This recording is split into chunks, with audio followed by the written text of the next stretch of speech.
back to the High Motor Guy podcast alongside Colin Levesque. My name is Matt Weber. High Motor Guy Bowl 2014 came and went last week. We appreciate everyone tweeting us, saying that they're looking forward to our thoughts coming up. Obviously, I think everyone has a pretty good idea how I felt about the game, but Colin's got to be feeling good about his Pats. Now 6-2 on the young season. In first place, don't look now, though. The AFC East, all of a sudden, outside of the Jets, you look like you have three decent teams. Miami seems to have figured it out. They've won 2 straight. Buffalo has won 2 straight as well. Both those teams beat the Bears. And then you have New England at 6-2, having won 4 straight. And you know, you have Tom Brady really starting to click. We'll briefly break down what happened at Foxborough last week, and then we'll look ahead to this coming week in the NFL season. Colin, it's got to feel good to see old Gronk again, to see a number one receiver maybe surface, to see Tom Brady locked in, all kinds of positives from that game. Yeah, absolutely. It felt like 2007 again, Matty. I was out in Arizona at that time. It was my first year out here, and every game was like 31-0 at halftime. You're in the pool drinking beers, you know. That's exactly what it felt like. But, no, you know, great win. A little disappointed that we didn't get at least a close contest for the High Motor Guy Bowl. But yeah, I mean, the Patriots just are really, you know, and I'm not going to get too high or too low after big wins or losses, as we say every week. But that was as good as an effort as I've seen out of them in quite some time. And yeah, it's great to see Gronkowski. He's getting back to what he was in 2010. And to me, when he's like in that, when he's 100%, he could be the most dominating player in the league. And we saw that on Sunday. That one touchdown, whoever the defensive back was that came over to try to stop him is escaping me. But Mundy? Yes, Ryan Mundy. Kind of threw him to the ground like a rag doll. So yeah, great win. And you know, the schedule gets a little more difficult here for the Patriots going forward these next 4 or 5 weeks, but that certainly was a statement game. And I think you said it a few weeks back after the Kansas City game when some of the talking heads, if you will, the Donovan McNabbs of the world were saying that it may be time to look at Jimmy Garoppolo and give Tom Brady is on his way out. And you said that if anyone's saying that, you're basically an idiot. Yeah. And that was, and Donovan McNabb is an idiot. Let's get that out there right away. But he's really, in these last 3 weeks, I mean, he's been the best QB in the NFL, and it's just good to see from a fan's perspective, a longtime Pats fan. Obviously, you know where my loyalty lies, and that's with the quarterback over management. So it's good to see that he's kind of proven everybody wrong right now. And you have Manning, Brady Bowl, 16 coming up this weekend. So it's going to be great. I'm interested to see how that goes. Looking forward to that one, too. Brady was perfect. He was basically perfect on Sunday. 30 of 35, 354 yards. 5 touchdowns, 0 picks, 0 sacks. He was never under pressure. 148.4 rating. He was spreading the ball around. He really got locked into LaFell. Obviously, Gronk had the huge game. Ryan Mundy looked like a 4th grader. I mean, he was just getting pushed around off the ball, getting tossed aside like he wasn't even there. Bears tried to put a linebacker on Gronk, and obviously that's not going to work either. Shea McClellan. Yeah. I mean, if you don't get a jam on him with the linebacker, then obviously the linebacker's not big, quick enough to stay with him, and then the safety is too small and just gets thrown to the side. When Gronk's playing like that, no one can guard him. But other teams, for some reason, seem to have been able to contain Gronk for the most part this year. The Bears, made him look like Dolph Lundgren, just like running down the field, much bigger and stronger than everyone else. I mean, it was absolutely ridiculous. The Bears just sucked in so many ways. It wasn't even maddening on Sunday. It was just like comical. Like we play the yakety sax music behind the Andrew W. Reid Open for Andrew W. Reid Bonus Coach of the Week. I felt like that music was playing the entire game while the Bears were on defense. And there's so many things that upset me, but the thing that I hated the most, and you can't quantify this, but there was just absolutely no heart on that team. And I know I usually make fun of guys that say stuff like that, but you're down 17-0.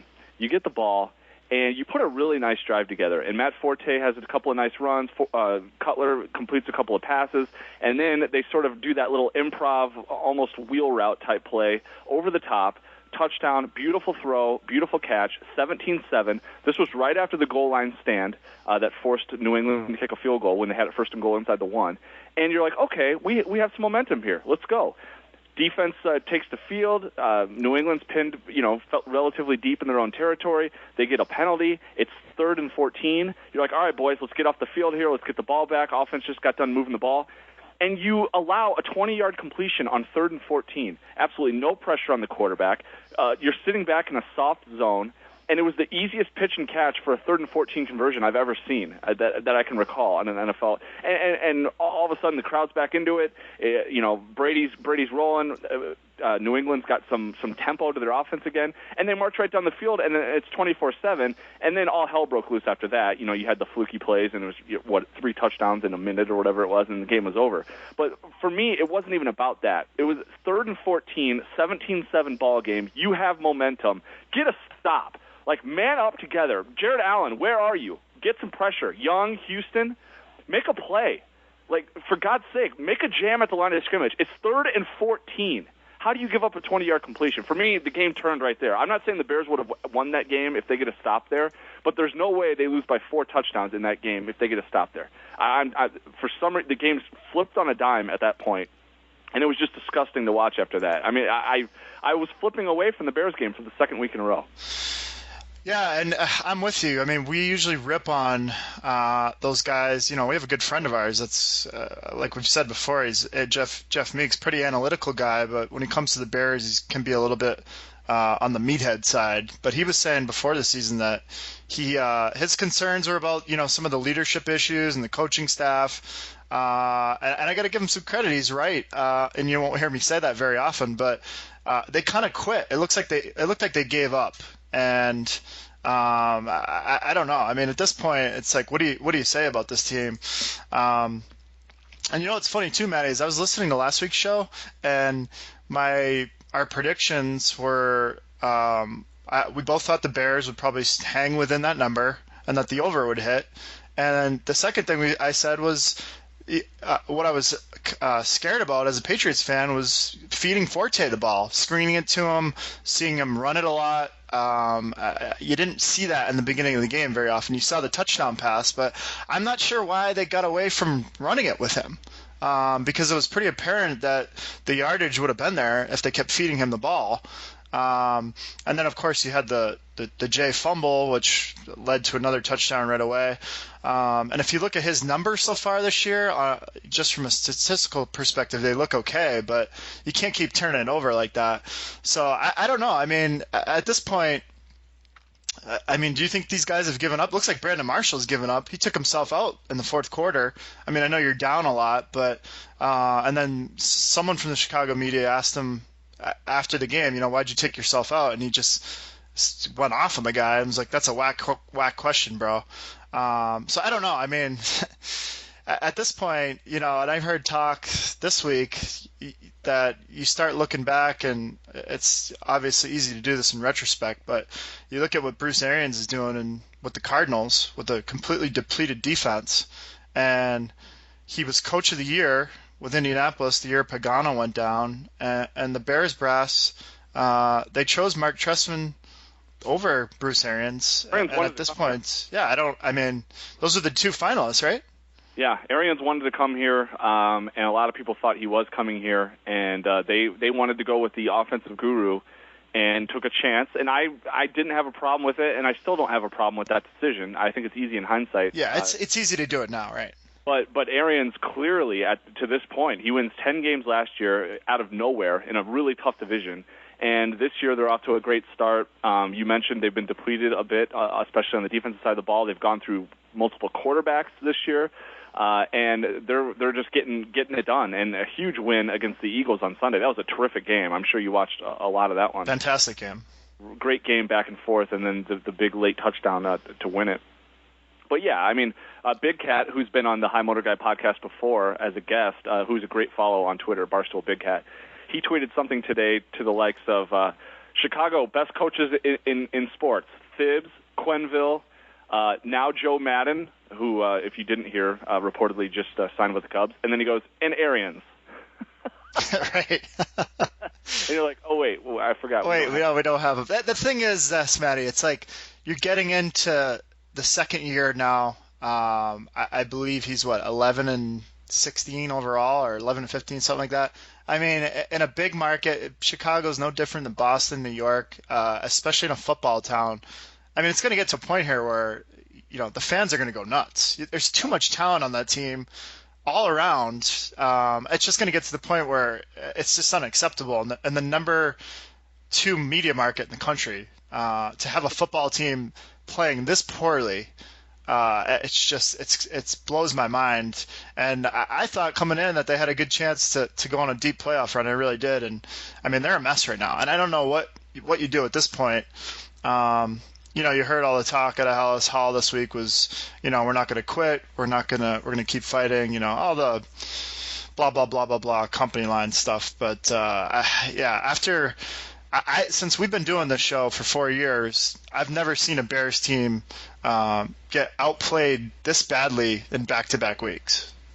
No, I haven't either. It's just it's unacceptable. And you talked about Marshall. I'm watching him. Not coming back to the ball and allowing Darrelle Revis to break up a pass that he had no business breaking up because Marshall was lazy and didn't come back to the ball and make a play. When he's been a number 1 receiver his whole life, in the last 3 or 4 games, I mean, God forbid if you own him on your fantasy team, you can't even start him. He's not getting separation. He's not getting separation. He's not being aggressive. He's not. I mean, that guy was. If there's such thing as a violent pass catcher, he was one of the more violent pass catchers in the NFL, meaning he would go up and just snatch the ball away and fight off defenders, and it was a joy to watch. And he did that last year with the Bears. He did that the first few weeks of the season this year with the Bears, and all of a sudden that confidence is gone. He went through that injury, then he addressed the domestic violence thing and held a press conference that no one asked for. He's got to stop talking. Right, and ever since he did that and let all these distractions come in, he starts this hashtag no noise campaign where all the players were wearing no noise shirts and like shutting out the media or whatever. Ever since he's been doing all this sideshow crap, he's just been terrible. Inside the NFL. Right, and yeah, exactly. He flies to LA and does that Showtime show every week, which, whatever. When you're playing well, that stuff's fine, but it's like, dude, Alshon Jeffrey hasn't been doing anything. Jay, you look at Jay's numbers, like you said, even in this game in particular, Jay's numbers, he had a 109 rating. He was 20 of 30, 227 yards, 3 touchdowns, 1 pick. A lot of that was in garbage time. But you see those stats show like, it wasn't his fault. Well, a lot of it was his fault. That fumble was just horrific. I mean, he was trying to get rid of the ball at the last second, which you're taught when you're in 5th grade. You don't do that. Just go down, take the sack, live to play another play. And that was a huge mistake. But to me, Forte is the one guy, and maybe Kyle Long, that show up and give extreme effort and put up numbers and put up stats every week. Kyle Fuller, I would maybe put in that category, although he's a young guy, so he's going to have ups and downs in his rookie year, and he's injured right now, playing with a broken hand. But other than that, I mean, this is just a pile of garbage. I mean, Lamar Houston, a $35 million deal, and you do nothing. You get into a riff with the fans, and then down 25, you get a sack and you celebrate as if you just won the Super Bowl, and you tear your ACL, and not a single Bears fan feels sorry for you. Not a single one. I mean, no, and he had just 1 pressure on 33 pass rushes in that game, and that was the sack in the 4th quarter on a backup quarterback against the backup offensive lineman. Right, down 4 touchdowns. I mean, he had just an awful game, and I don't know if you saw this in Chicago because you're probably a little out of touch with Chicago media and stuff now, but there was a big billboard like off the expressway, and it was a huge picture of Lamar Houston laying there on the ground with his torn ACL, and it just had the back of his jersey where it says Houston, and then it said like, we have a problem. Yeah, I did see that. And it was like a huge, like some company paid to put it on a billboard, like mock the Bears, and everyone on the Kennedys like looking at this. I mean, that's how hated that guy is right now in Chicago. He's absolutely despised. I've never seen someone get less sympathy for a torn ACL in my entire life. Not a single person cared. They're like, F that guy, he deserves it. And then he tried to play it off, which was great, like he was fine, and then he crumbled back to the ground. But, the injuries are a problem. They're missing Peanut Tillman. There's no question about it. Lance Briggs, may never play again. I mean, where the hell is Lance Briggs? I don't even know what's wrong with him, and he's missed 3 straight games heading into the bye week. He's obviously missed. I think the front four, for the most part, outside of Houston, has been pretty solid this year. They weren't great on Sunday, but that defense is bad. But for me, it's the offense. It's they're not keeping the Bears in games. The special teams is very bad as well. The coaching, they look disorganized. Everything about this team is off. It's just off, and they have no chance of making the playoffs. And frankly, they might not win another game. I mean, I'm looking. Minnesota is winnable. When you play teams like that. But for the most part, this team is just absolutely in disarray right now, and I don't really see a light at the end of the tunnel. Like I said, at Green Bay lost, Minnesota that's winnable, Tampa Bay that's winnable, at Detroit lost, Dallas lost, New Orleans lost, Detroit lost, at Minnesota. So best case scenario, I think they go 6-10. Yeah, it's really I don't know. It's just bad all around, and if he goes 6-10 this year, I mean, does he make it to next year, Tressman? That's a good question, and honestly, I'm just as displeased with Emery as I am with Tressman. Oh yeah, absolutely. I mean, they both have to take the blame for this. And Emery, I don't need the Emery press conferences anymore. I used to stick up for the guy. I tended to agree with a lot of his sentiment, but I mean, the Bucs got to stop somewhere. He's like Dave Wanstead up there at the pressers. If you take this play out, and this play out, we got a whole new ball game. It's like you can't take those plays out. Those plays happened.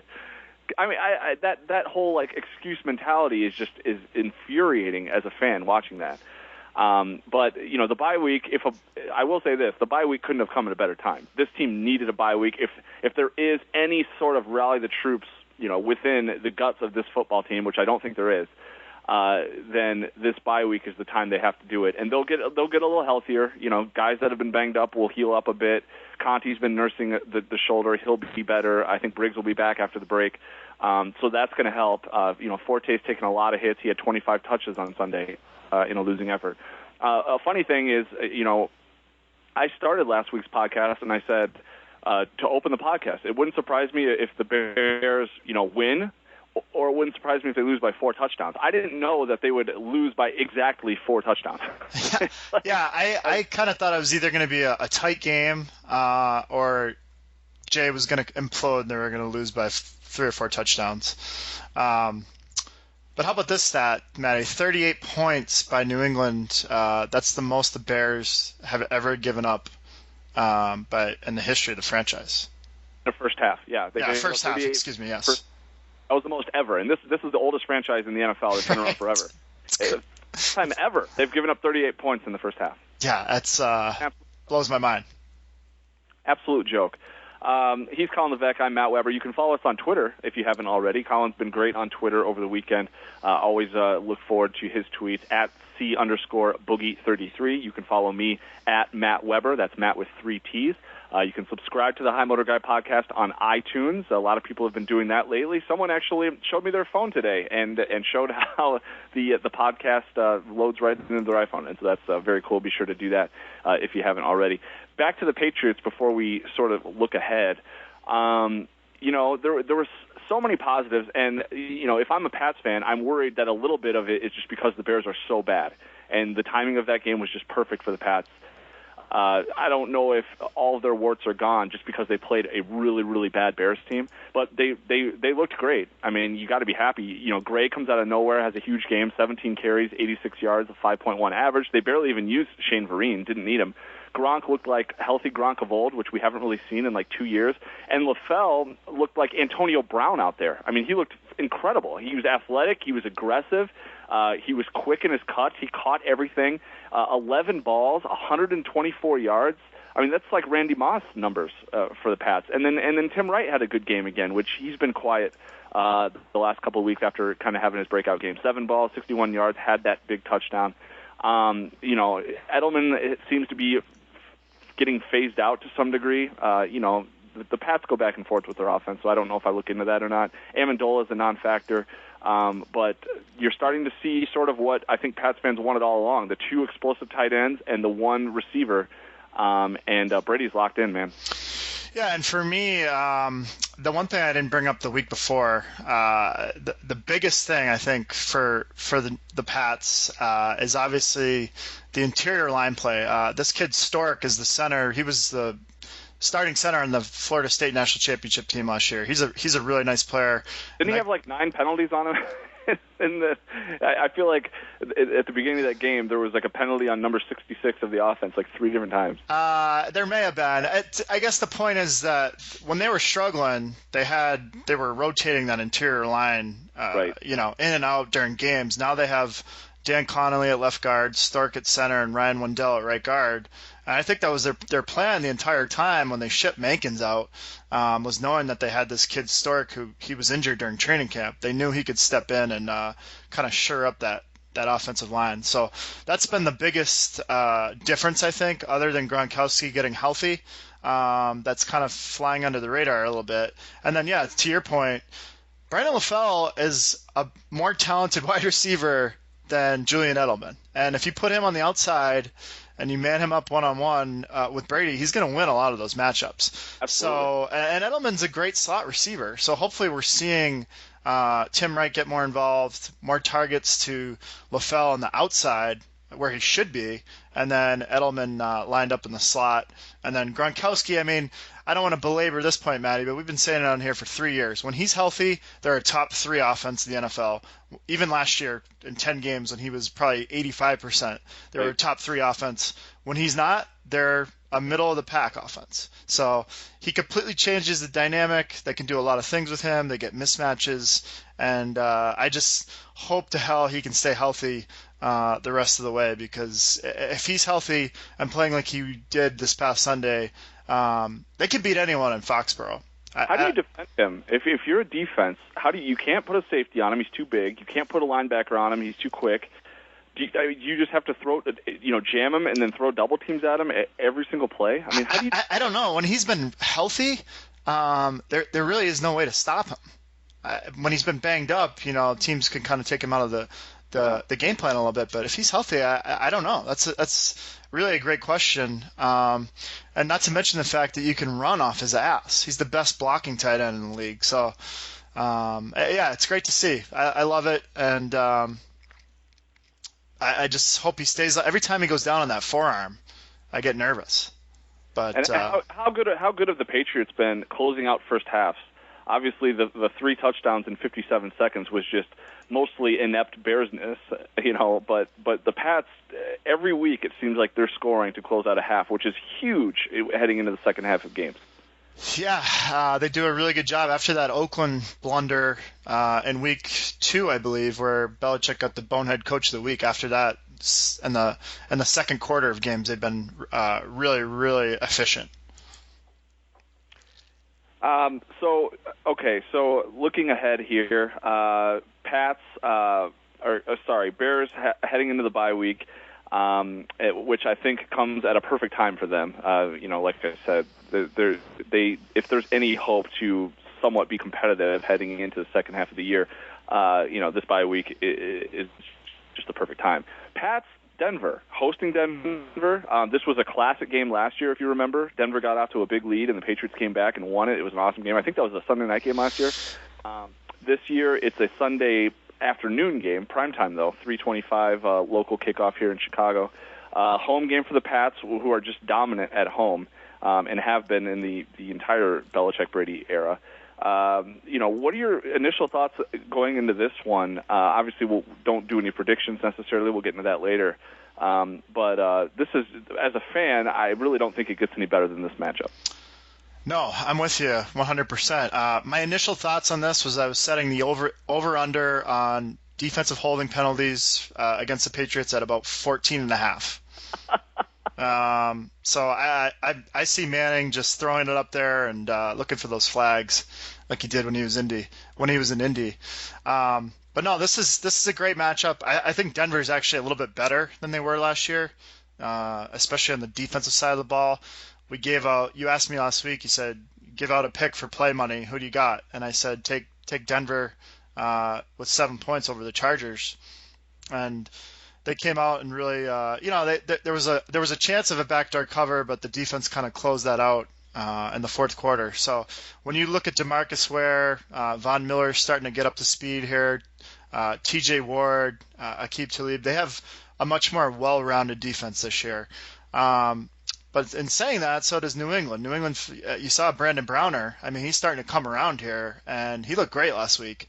So if he gets up to speed like he was in Seattle a couple of years ago, you're really going to see two teams, I think, that are pretty equally matched. I mean, New England's pass defense is a top 3 unit in the league right now, and from a yards per play perspective, Denver's defense is a top 3 unit right now, or top 4 unit.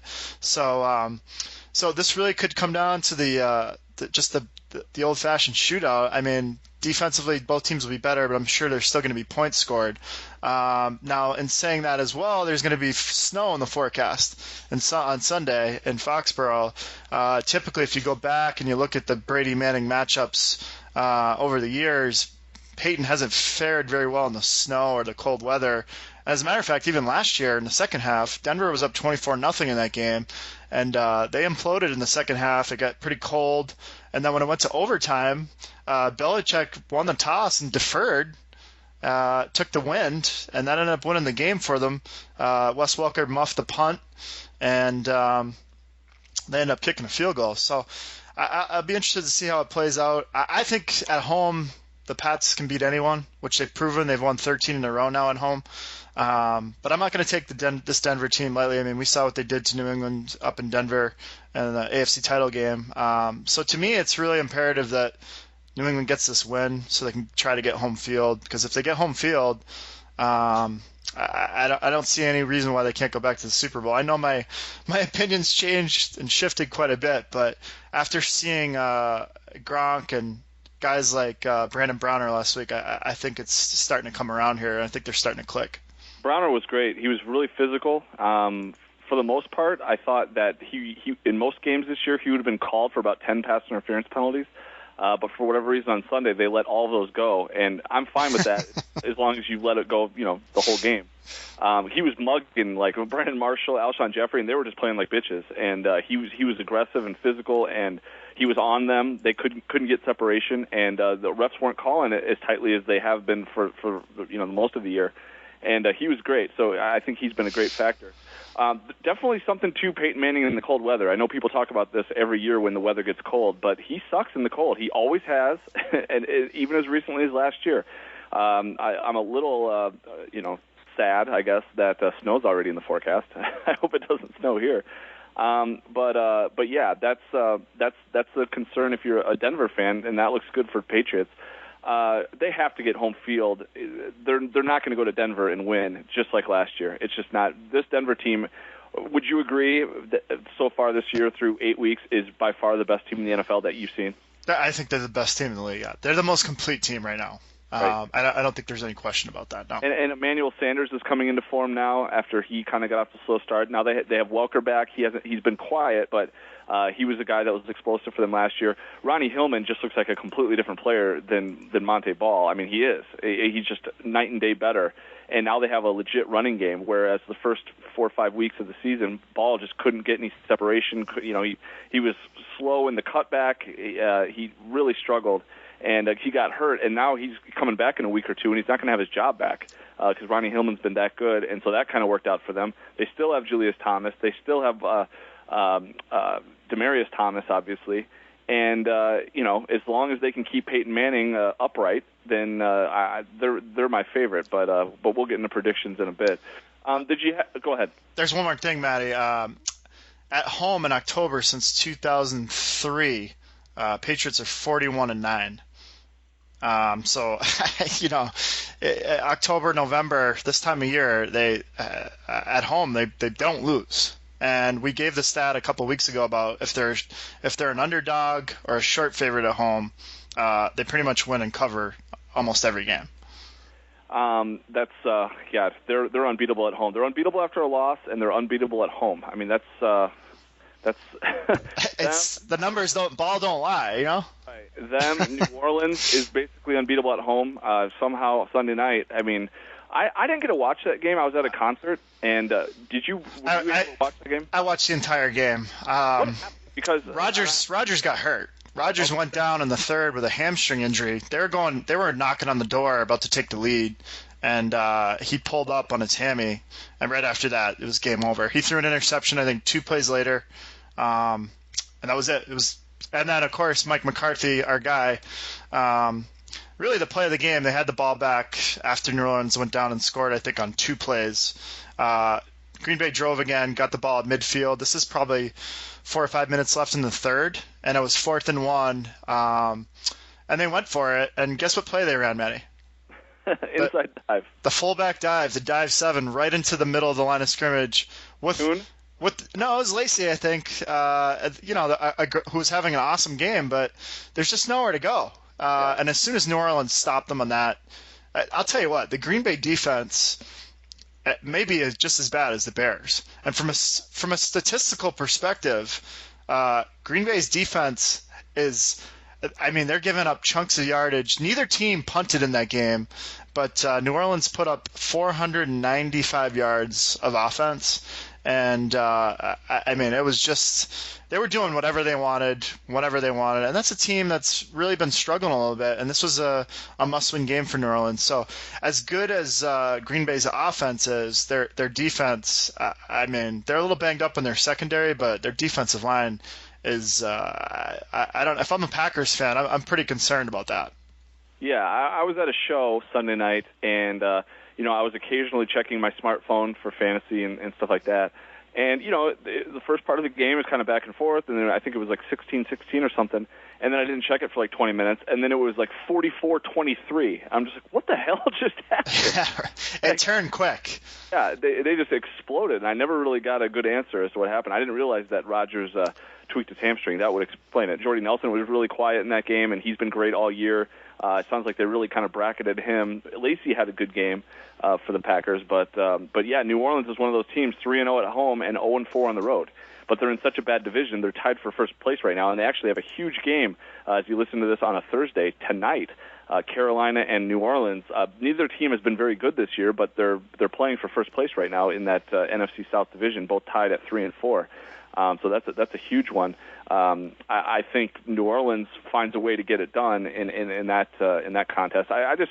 The more I watch Carolina, and I bet on Seattle this week, and I thought Seattle was just going to absolutely kill them, and Seattle just played like crap, and luckily they still got the win. But Carolina nowhere near as good of a team as they were last year.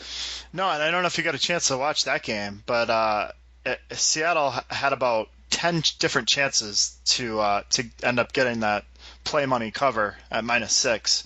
Yeah. Russell Wilson had his backup tight end wide open and just kind of threw it at his ankles. And then they fumbled 2 times inside the Carolina 20 in the third quarter, which is something you don't see Russell Wilson do a lot. So, yeah, Carolina's banged up.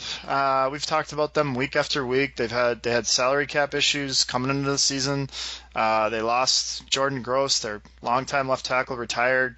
They lost Steve Smith. They lost Brandon LaFell. They have Kelvin Benjamin's playing good. Cam's playing as well as he can, I think, with what's around him. But that team is struggling, and that line opened at I want to say it opened at 1. In favor of New Orleans, and now it's at 2.5. And the look-ahead line was actually Carolina -1.5. So that's pretty interesting. But I think if New Orleans wins this game, they'll go on to win the division. Yeah, I'm with you there. I just don't know if they can win on the road. They're just a completely different team. I mean, they lost to Cleveland. They have some bad road losses.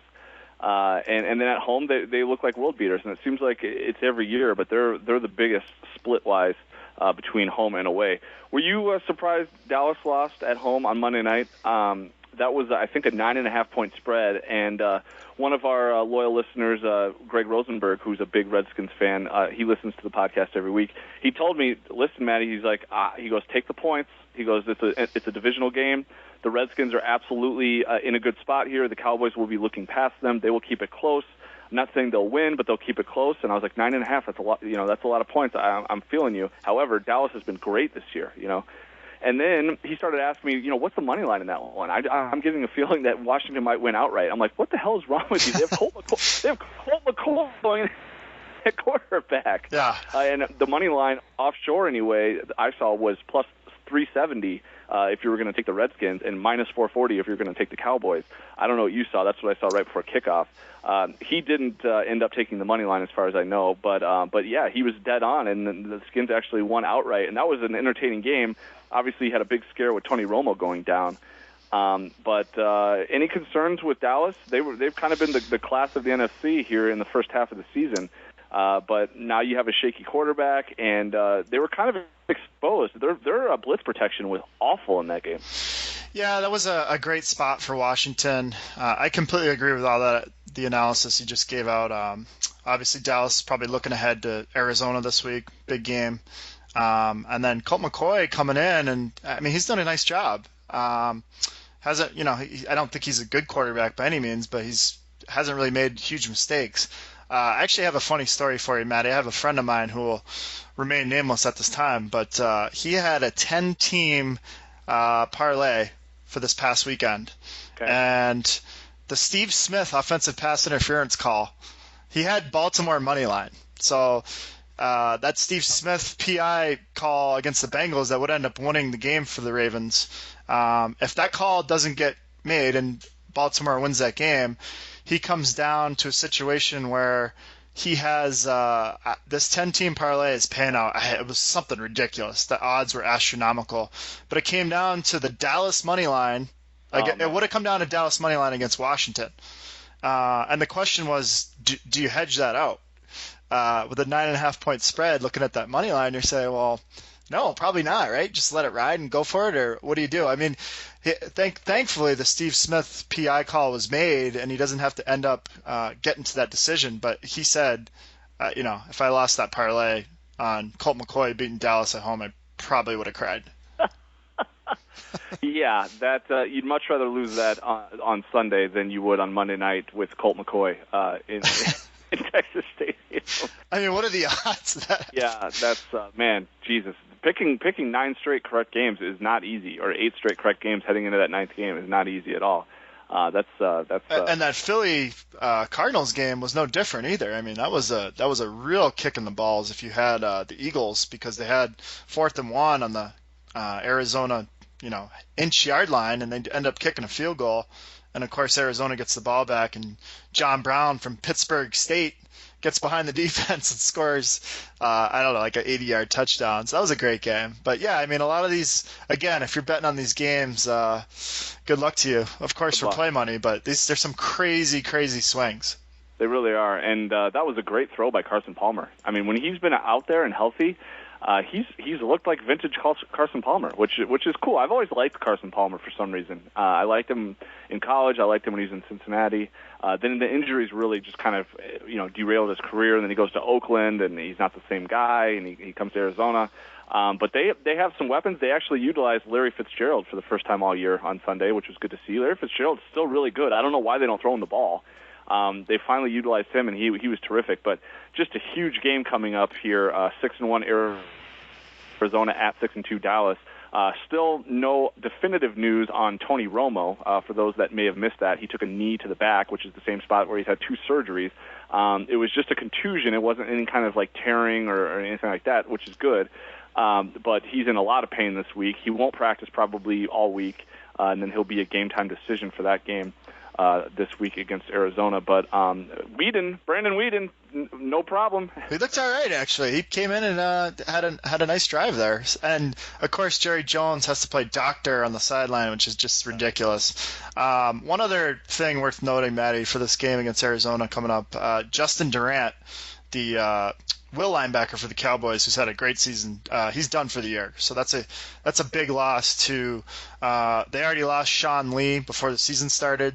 So that he's been Durant has been outstanding, and they lost him for the year. So or Detroit Lion, I believe. Yeah, he's been a great player. And I think he's one of their captains. I mean, he's like revered in that locker room. Yeah, he was playing great. So that's a huge blow for them.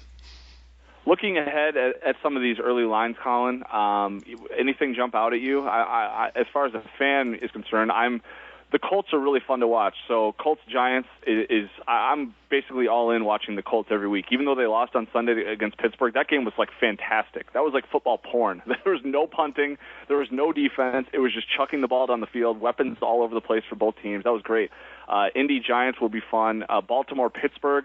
Not the most aesthetically pleasing, as I always say, but that's 2 5-3 teams. That's a huge game. We mentioned Denver, New England, fun game there. Arizona, Dallas is a huge game, and then you have some clunkers mixed in as well. Washington and Minnesota, Tampa Bay and Cleveland. Yeah, I was going to say, you're not excited about Tampa Bay at Cleveland?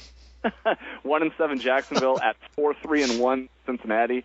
So you definitely have, or 4-2-1 Cincinnati. You definitely have some clunkers there, but looking at the lines, any games jumping out at you? Actually, there looks to be a couple of these lines look really high. Like Seattle, for example, is 15.5-point favorites. I mean, not that I want to get behind Oakland on the road, but 15.5 points, that's really, really high for an NFL game. And then there was another one in here that just jumped out at me. I was like, wow, that's it's the Cincinnati game. They're favored by 11 over Jacksonville. Now, I know Jacksonville's not very good, but Cincinnati, I don't think is 11 points better than anyone right now. And I think they were really lucky to win that game last week. So that to me just looks. Anytime you're getting in double digits in the NFL, you're really you're playing with fire. As far as like we just talked about, I mean, anything can happen. So that one looks really high. One that jumped out to me, Maddie, is San Diego at Miami, and that's about a 1.5 point. Miami's favored by about 1.5 right now. I mentioned it earlier. San Diego right now is really, really banged up on their secondary. So I think a lot of people looked at that Denver game last Thursday with San Diego, and they said, okay, this will be just like last year. We saw San Diego go up to Denver last year and beat them up there and then played them tough in the playoff game. But their whole secondary is out right now. And as you know, I think Miami's pretty legit. Tannehill's been inconsistent still, but defensively, they've been outstanding. They had 2 pick sixes last weekend against Blake Bortles in Jacksonville, but we saw what they did the week before up in Chicago. I really like that defense, so that one jumps out at me right now. I mean, it's sitting at 1.5 or 2. I'd probably lean to the Dolphins there because I don't think, San Diego this last month, I mean, they were tested by the Raiders. They pulled that one out, but then they lost to KC at home, and then they lost to Denver. So I kind of see them trending downward at this point just because of the injuries that they have in their secondary. Yeah, and the injuries have been big. Rivers kind of had his first bad game, I thought. And it wasn't bad, but he's been pretty unbelievable all season, and he kind of took a step back. They don't have the most weapons. I mean, he's still throwing the majority of his passes to Antonio Gates out there. They're on their third-string running back, even though I think Brandon Oliver's pretty good. But really fourth-string running back if you count Danny Woodhead. But yeah, I look for him to bounce back. But San Diego is always a good team to watch. But yeah, they're pretty banged up. I'm looking at some score predictors and different things like that. And a lot of people are thinking that New England is going to squeak out a win here against Denver, which is interesting to me. We'll make our picks a little bit later in the show. Yeah, any locks in your mind if you had to looking at these early lines? Any locks that you're seeing? I would take Miami, and then I love Arizona. I mean, I think Dallas is if Romo is still banged up and Justin Duran is out, they're still not they're still undervalued in the marketplace for whatever reason.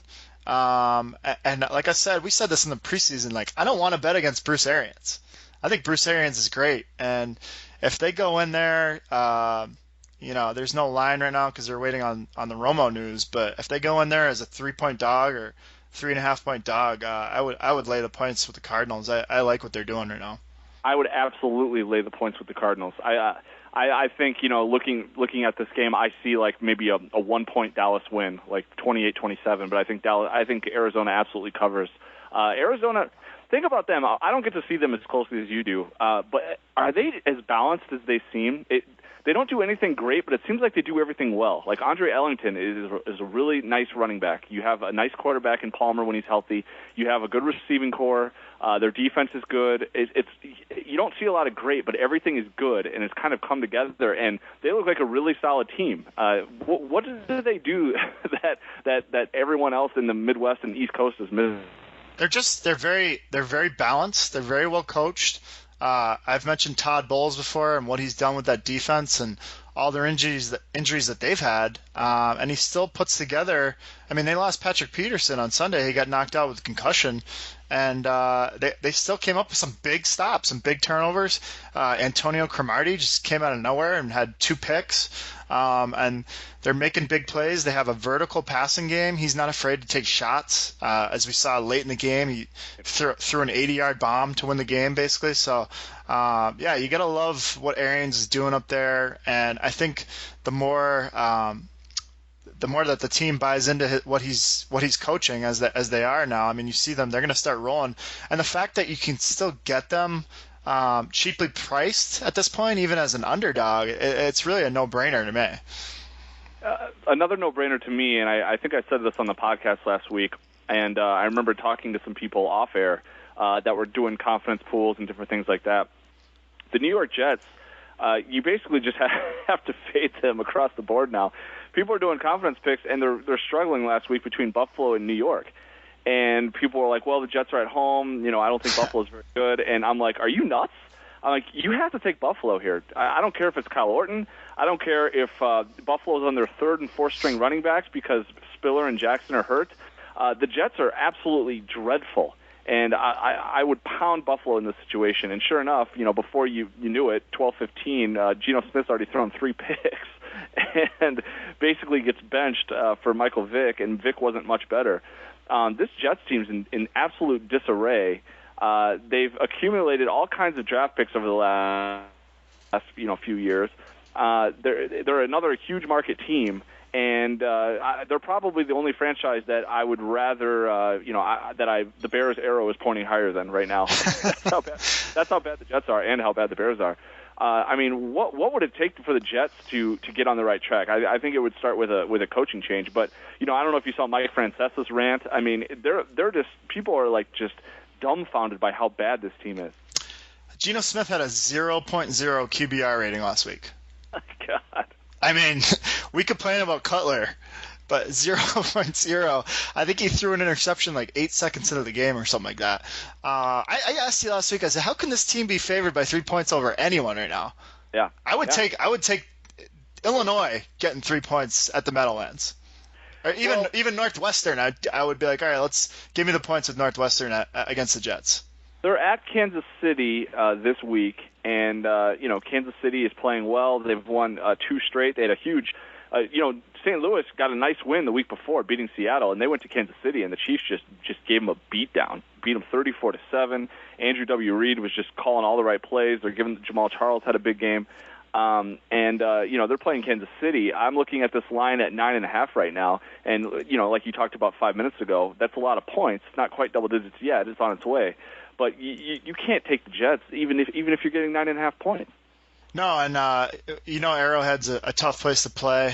And I like this Kansas City team. I think they're playing good ball. And if Mike Vick comes out in Arrowhead to start that game, Mike Vick is no better than Geno Smith at this point. I feel bad for Eric Decker. It's like, what were you thinking, man? You just took the money and sold out. Totally. You could be in Denver right now, trying to get back to the Super Bowl. So, and Decker's been battling the hamstring injury, and bad quarterback play, bad offensive scheme. He's got the hot girl. He's living in New York, so it's not all bad for him. It's not like I feel bad for him. Oh, yeah, I mean, when I say that, relatively speaking, I don't really feel bad for him. No. Right? Yes, no. I know what you mean. Before we get into the Andrew W. Reed Bonehead Coach of the Week, and then ultimately our picks for the Pats this week, as the Bears are in a bye, thank God. I don't think I can watch another Sunday of them for a while. We're basically at the halfway point, Colin. We're 8 weeks into the season. Yes, some teams have had byes and have only played 7 games, but the majority of the NFL has played 8 games so far. Division leaders right now, Dallas at 6-2.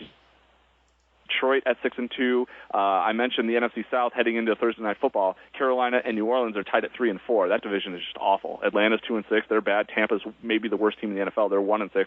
Then you have the NFC West, which is maybe not quite as good as we thought it was going to be. You have Arizona, who's been terrific at 6-1, but San Francisco and Seattle kind of sputtering along at 4-3, and then St. Louis is bad at 2-5. In the AFC, New England at 6-2 leads the East. AFC North, Cincinnati 4-2-1 leads their division, but this is the only division where all four teams are above 500. So these are all four playoff contenders potentially. Baltimore's at 5-3, Pittsburgh's at 5-3, and looks really good right now. And Cleveland is at 4-3. They've kind of been a surprise. Indy, I think, is terrific. They're 5-3, played a tough schedule. And then you have the AFC West, Denver at 6-1. San Diego at 5-3, and Collins Chiefs at 4-3. Any halfway point? Any big surprises? Any teams that have sort of not gotten off to a great start that you see turning it around in the second half? No, the Bears will not turn it around, so let's not even talk about them. Anything at all that you've seen, or is this pretty much kind of what you expected? A little bit. I mean, there's obviously always surprises. I thought Chicago was going to be a lot better. I thought the Rams were going to compete this year.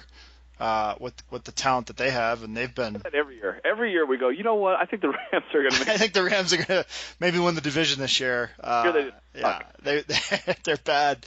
Ton of talent too. Aaron Donald is a kid I touted in the preseason. Highest rated defensive tackle in all the NFL right now, Matty, as a rookie, and playing in limited snaps the first 3-4 games. But no, Seattle's a surprise. I don't think anyone saw that coming. I think we thought that they would be a lot stronger, but they clearly are not the same team they were last year, and they don't have the depth. And I think they're starting to get a little gassed at this point. But one team I think that was left for dead that's maybe coming back is the Steelers.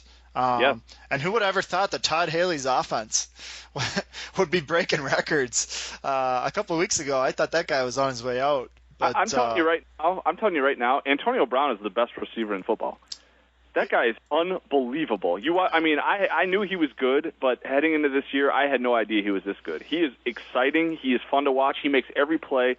His speed just jumps off the TV screen. They run all kinds of stuff for him. That guy's electric. Yeah, and the emergence of Martavis Bryant too has been that kid's a big time wideout. It's interesting to see. It's kind of like New England. Like you see some of these younger guys getting a chance now, and they're getting more involved in the offense. And I mean, that was a top 5 game by an NFL quarterback of all time against the Colts by Roethlisberger last Sunday, Manny. I mean, he could have broke the passing record if they got one more possession. So, and Heath Miller looks like his old self. So we'll see. They have some issues defensively too, but their defense is bad. I mean, I feel like there's so many teams like that right now, though.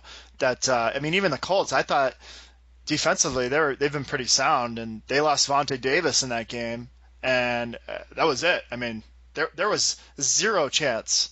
I think everyone was like, okay, Andrew Luck's going to come back here and make this a tight game. Not even close. I mean, it was over. He took a safety, tripped on his center's feet, and that was ball game right there. So I think that's a team, though, that we'll look for them to kind of make some noise and come back here in the second half. And then I also think the San Francisco 49ers, I think that they're getting a few guys back. They have Glenn Dorsey back this week, who's a huge impact player. I believe they'll have Aldon Smith back. And I talked about them. I mean, last year around this time is when they started kind of gearing up and went on another run. I don't know that they'll get back to the NFC Championship game, but I think that they've played the toughest schedule so far in the first half of the season, and they're still 4-3, and they've obviously dealt with some adversity. So I think that they look for them in the second half to kind of make a comeback like they always do. Yeah, they're currently tied with Seattle in that division at 4-3. If the playoffs were to start today, they're out. But yeah, that's definitely a team to keep your eye on. I had a bye week and looking to get some guys back, which will be huge. One of my surprises is going to sound weird, but Houston is a lot better than I thought they would be. I'm not saying they're good, but they're 4-4. They won this last week. They've outscored their opponents by 19 points. That's a solid point differential. They've played 5 of their 8 games on the road, so they'll get the extra home game in the second half, which is beneficial. I mean, Ryan Fitzpatrick sucks. Arian Foster, you thought was over the top, over the hill. Same with Andre Johnson. Clowney's been hurt the whole first half. And, you're going to get Clowney back this week. J.J. Watt's been unbelievable. Arian Foster is still healthy. They're surprising to me. They're only one game out in the AFC South. I'm not saying that they're going to be any good, but I thought they would be terrible again. I don't know about you. I mean, they were the worst team in the NFL last year. And for them to be at 500 and to have some more pieces coming around the corner here, they're a surprise. Buffalo, Miami, which one's for real, which one's fake, or do you like both of them? I like Miami. I think Miami's legit, and then the longer Tannehill's in this Bill Lazor offense, I think they should get better and better. He's still been inconsistent, and so is the offensive line play. Buffalo, I mean, what can you say? Their front four is arguably the best in the game, and Kyle Orton's been pretty effective. I mean, this is a guy we've ripped on nonstop, but here he is. I mean, granted, he has the luxury of throwing to Sammy Watkins. Holy cow! How good that guy's unbelievable. My God! The first few weeks of the season, I was like, wow, they were crazy to trade up 2 picks to get him. This kid's not Julio Jones, but he is unbelievable. So I mean, they're right in the thick of it, and I just don't know. Usually in the second half of the season, this is where Buffalo just starts to go on their big slide, but with that defense is probably going to keep them in games. I think I'm with you, though, that I think if I had to pick between the two, I would take Miami. I think they have more balance. I still, don't fully trust Orton, but Buffalo, man, that defense and that speed that they have now on the offensive side of the ball, I think Spiller and Jackson were maybe bigger losses than people realize. Everyone keeps touting Bryce Brown, and maybe he'll be good. Everyone was touting Boobie Dixon. Boobie Dixon got 44 yards on 22 carries. I mean, he was awful. I know the Jets have a pretty good run defense, but still. I think that they're going to miss Fred Jackson more than people realize. But that being said, Orton, what can you say about him, man? He's come in there and basically changed the whole identity of that offense. Because E.J. Manuel sucked. I mean, let's face it. He's not working out. It's still early. Maybe he figures it out, but I don't see it. And this team believes in Kyle Orton. Kyle Orton's always had that weird leadership thing that teams like him. I mean, he's not that good, but his teammates like him. They always have everywhere he's been. That's why he's still in the league. And he's been making about one big mistake per game, but he's making 3 or 4 big plays per game that have sort of overridden that. And still partying his ass off up in Buffalo, too, Yeah, of course he's partying his ass off. Oh, I love the pics of him. Oh, my God. Jack Daniels bottle. Good for him, man. It's absolutely great. We do it every week. He's got his team going. They blew out the St. Louis Rams this week, and they're above 500 and roaring and rearing to go. It's Big Red. It's the Andrew W. Reed Bonehead Coach of the Week. All right. Long overdue, in my opinion, and we've talked about him a few times. This is a guy we've been watching for 3 years just butcher the end of games. If you recall, 2 years ago against Seattle in the divisional round, almost lost the game to go to the NFC Championship game. The immortal Mike Smith, ladies and gentlemen. If you watch that game, I don't know if you caught that one. It was a 6:30 start time out here. Well, first of all, let's start the fact that they were up 21-0. Okay, and they had the ball right before halftime. I think on their 30-yard line with 2 timeouts left. It was about a minute to go, and it's like, okay, we're going to take a knee here, and we're going to go into the locker room. Why? Why would you do that? Your offense is clicking finally. Ryan's getting finally getting some protection and moving the ball. So anyway, and this is funny, Matty, because I was watching this. I was getting ready to go over to my buddy's house to watch the Pats game, but I wanted to see the very end. But I was like, oh, I'm not going to make it. I had like a 20-minute drive. But I was saying in my head, I almost texted you too and be like, Mike Smith is going to do something stupid here. And sure enough, as I'm on my way to the game, my dad texts me and just says, Mike Smith strikes again. Oh, man. So if you missed it, they basically had they had the ball back with a minute and 38 to go in the game. and they had 2nd and 9 on the Detroit 39. Sorry, with a minute 55 left on the clock, and the Lions out of timeouts. Okay, and the Bucs were up too, right? Yeah. Oh yeah. Sorry, and they're up too. And basically, what happens is they run the ball into the line of scrimmage, like we talk about. That happens all the time. Just why would you? I don't know. The dive 7 should just be eliminated from the NFL. 2nd down, they run it.